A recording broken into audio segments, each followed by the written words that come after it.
రాజమహేంద్రవరం ప్రభుత్వ ఆసుపత్రిలో కాలం చెల్లిన మందులు ఇస్తున్నారని సామాజిక మాధ్యమాల్లో వస్తున్న కథనాలపై రాజమహేంద్రవరం ప్రభుత్వ ఆసుపత్రి సూపరింటెండెంట్ సత్యనారాయణ స్పందించారు.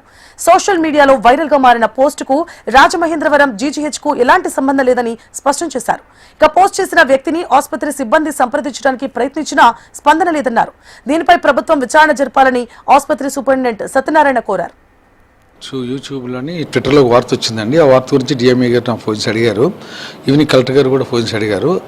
ఆ రివ్యూ ఆ విషయం మీద సమగ్ర ప్రిలిమినరీ రిపోర్ట్ నేను ఈవినింగ్ పంపించాము డిఎంఏకి కలెక్టర్ గారికి. అదేమిటంటే యామ్యులోడిపిన్ అని ఒక మాత్ర బీపీకి ఉపయోగిస్తారండి. ఆ యామ్యులోడిపిన్ ఈ మధ్యకాలం మన హాస్పిటల్లో మనం ఎక్కువ మందికి రాయట్లేదు. ఇట్లా ఈ పేషెంట్ మన దగ్గరికి రాలేదు, వచ్చినట్టు మనకి రికార్డ్స్ ఎక్కడ కనిపించట్లేదు. ఈ drug Kakinada central drug store నుంచి డిఎంహెచ్ఓకి ఎప్పుడు 2024లో వచ్చి అది అర్బన్ సెంటర్కి వెళ్ళినట్టు మనకు కొంచెం సమగ్ర సమాచారం. అయినా కానీ సీఎం గారు ఈ విషయం మీద సమగ్ర దర్యాప్తు చేయమన్నారు కాబట్టి నేను యాజ్ ఏ సూపరింటెండెంట్గా నేను ఒక ఫార్మసీ మెడికల్ ఆఫీసర్ ఆర్ఎంఓని ఇమీడియట్గా ఎంక్వైరీ చేశానండి. ఇది 2 డేస్లో వాళ్ళ రిపోర్ట్ ఇస్తారు మనకి. ఆ పేషెంట్ సంబంధం తాలూకా మనుషులు కానీ, పేషెంట్ గురించి కానీ, పేషెంట్ ప్రిస్క్రిప్షన్ కానీ, పేషెంట్ ఓపీ టికెట్ కానీ మనకి ఎక్కడా సమాచారం లేదండి. ఈ విషయం మన హాస్పిటల్ జరగలేదు.